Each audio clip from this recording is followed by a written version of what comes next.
Everyone, welcome back to my channel. कसे आहात तुम्ही सर्व? ॲक्च्युली हा व्हिडिओ ना मी तुमच्यासोबत लेट पोस्ट करते. हा व्हिडिओ आहे नवरात्रीतला आणि आता सध्या तर नवरात्र तर संपली आहे आणि नवरात्र होऊन सुद्धा 2 दिवस झालेले आहे. पण एडिटिंगसाठी मला काही वेळच भेटला नाही आणि आज फायनली हा व्हिडिओ एडिट केला आणि आज तुमच्यासोबत शेअर करते. लेट का होईना तुमच्यासोबत शेअर करतच असते आणि नवरात्रीमध्ये दिवस कसे गेले ना काही समजलंच नाही. रोज शूट करत होते पण एडिटिंगसाठी वेळ काही भेटतच नव्हता, कारण संध्याकाळी रोज रात्री दांड्या खेळायला जायचं, मग लेट यायचं, मग परत उठायचं, मग आणि पिल्लूमुळे वगैरे थोडंफार एडिटिंगला काही भरपूर असा पुरेसा असा वेळ काही भेटलाच नाही. त्यामुळे हा व्हिडिओ ना जवळपास 3 ते 4 दिवस लेट तुमच्यासोबत शेअर करते.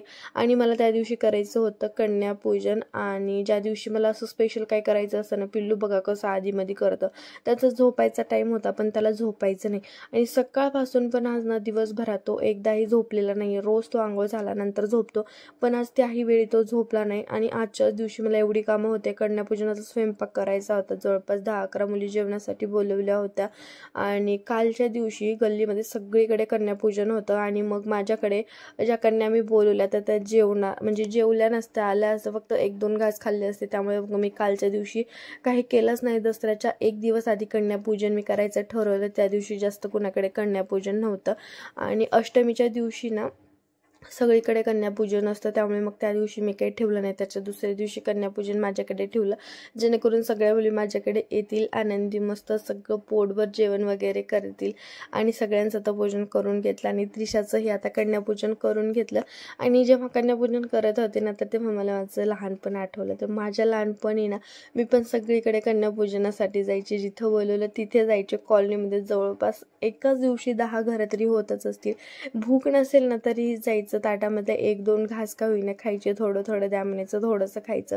पण जे गिफ्ट देतात ना तर त्याची आतुरता असायची आणि छान वाटायचं. म्हणजे प्रत्येक घर अटेंड करायचं, पोटामध्ये भले एक जेवणासाठी जागा नसेल तरीही प्रत्येक घरी कन्यापूजन अटेंड करायचं. असं चला या लहानपणीच्या आठवणी असतात आणि या छोट्या मुलींना पाहून मलाही माझं आज लहानपण आठवलं. यांच्यासाठी गिफ्ट्स वगैरे आणले होते, हेअर बेल्ट, क्लिप्स, रुमाल, टिकली पॅकेट्स वगैरे असं सगळं भरपूर सारे गिफ्ट्स पण त्यांच्यासाठी आणले होते. दुपारच्या वेळी गिफ्ट्स आणले आणि मला संध्याकाळच्या वेळी आता ड्रेपरी करायची होती. ड्रेपरी करून दांड्या खेळण्यासाठी जायचं, पण त्यासाठी ना सगळं मला हे आवरून जायचं होतं, कारण आल्यानंतर पण परेशानी व्हायला नको आणि सकाळी पण जास्त परेशानी व्हायला नको. त्यामुळे सगळ्या मुलींना जेव घातलं, छान असं घर आवरलं आणि त्यानंतर बघा आता अशी दिसते. मी ड्रेपरी केली आणि आता जायचं होतं दांड्या खेळण्यासाठी. पण खरं सांगू का, इथे मी खूप जास्त थकले होते, कारण एक तर सकाळपासून बॅक टू बॅक काही नाही तर काही सुरू होतं. आणि हा दांड्याचा जो ड्रेस दिसतोय ना, हा ड्रेस घेण्यासाठी मला त्या शॉपमध्ये जवळपास 2 ते 2.5 तास गेले होते, कारण भरपूर सारी गर्दी होती. नवरात्रीमुळे सगळ्यांनाच ड्रेपरी करायची होती आणि आज मलाही करायची होती. त्यामुळे 2-2.5 तास तर माझे तिथेच गेले. आणि तुम्ही माझ्या शॉर्टमध्ये पाहिलं असेल की त्या दिवशी मला इव्हन केस विंचरण्यासाठी सुद्धा टाईम नव्हता, म्हणजे तेवढी कंटाळली पण होते.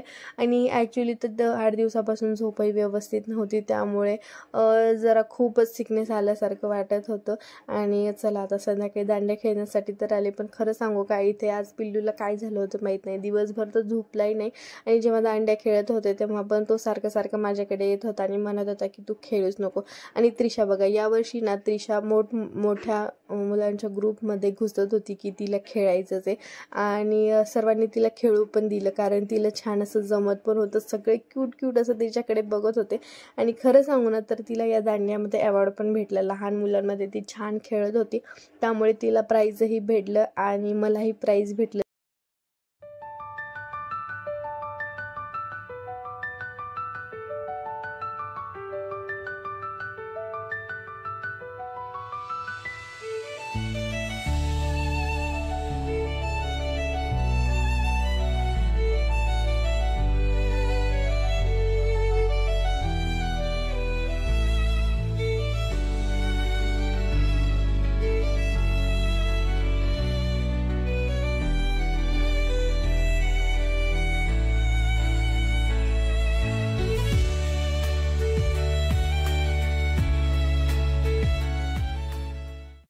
आज मस्त असं कन्यापूजन झालं, त्यानंतर संध्याकाळी ड्रेपरी वगैरे झाली, पण जास्त काही शूट केलं नाही. जेवढं काही शूट केलं होतं तेवढं तुमच्यासोबत शेअर केलं. आय होप तुम्हाला आजचा छोटासा ब्लॉग झाला पण तुम्हाला आवडला असेल अशी आशा करते. आणि चला मग आता नवीन असाल तर चॅनलला सबस्क्राईब करा, व्हिडिओ आवडला असेल तर लाईक करा आणि आपण भेटू अशाच पुढच्या छान ब्लॉगमध्ये. तोवर स्वतःची काळजी घ्या, आनंदी राहा. Bye bye, take care.